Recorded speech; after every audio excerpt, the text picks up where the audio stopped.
Hi, this is Mark with Michigan Biochar. Today I want to talk to you about 4 tips on how to buy biochar. So getting started with it, tip number 1 is to buy your biochar whenever possible in a dry weight.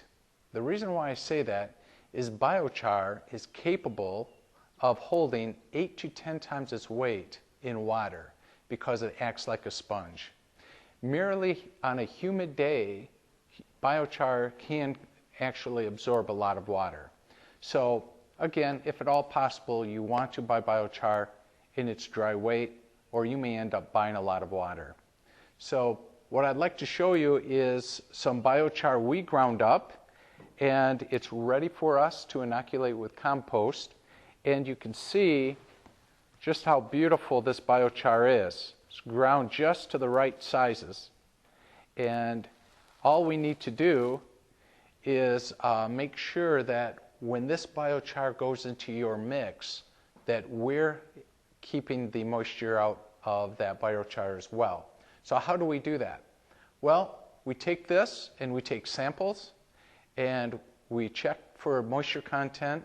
And right now, today, we know that it takes 24.5 quarts of this biochar to give you only 20 quarts of dry biochar. So that's the added measure. It has a little moisture in it, but you've got that extra biochar that's compensating for that moisture. Tip number 2, biochar comes in many different forms. A good quality biochar is relatively dusty. So what you want to do is a water test. So what you want to do is take the biochar, rub it together in your hands, and you can see the black film that it puts on your hands. Now, good quality biochar has little oils in it whatsoever. When you've got a greasy residue that's left over after washing your hands in water, that's a result of a biochar that didn't quite cook all the way through, so it's not quite as good a quality of biochar. So what we like to do is a water test. Just take my hands, this bucket of water, and if I have any kind of greasy residue film whatsoever, then you know it's not a quality biochar. You can see here how well that washed off my hands with this bucket of just plain tap water. So very important for you to take that test. Tip number 3, do not buy raw biochar unless you really know what you're doing with it.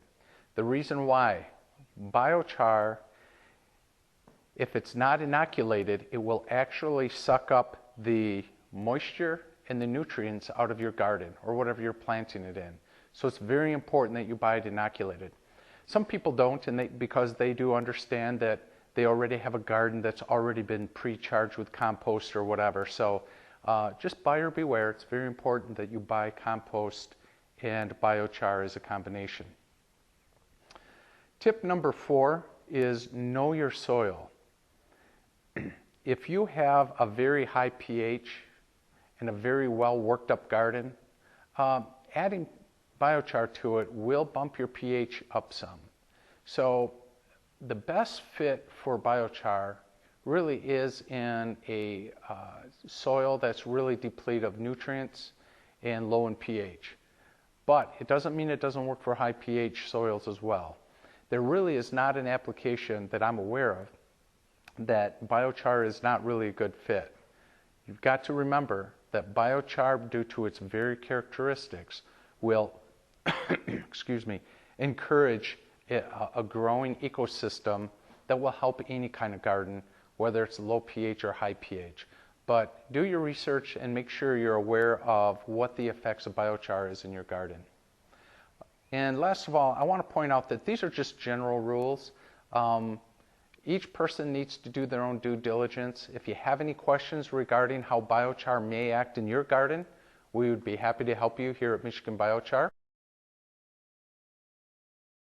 So in conclusion, we would encourage you to share this video with your friends and family that might be interested in using biochar as well.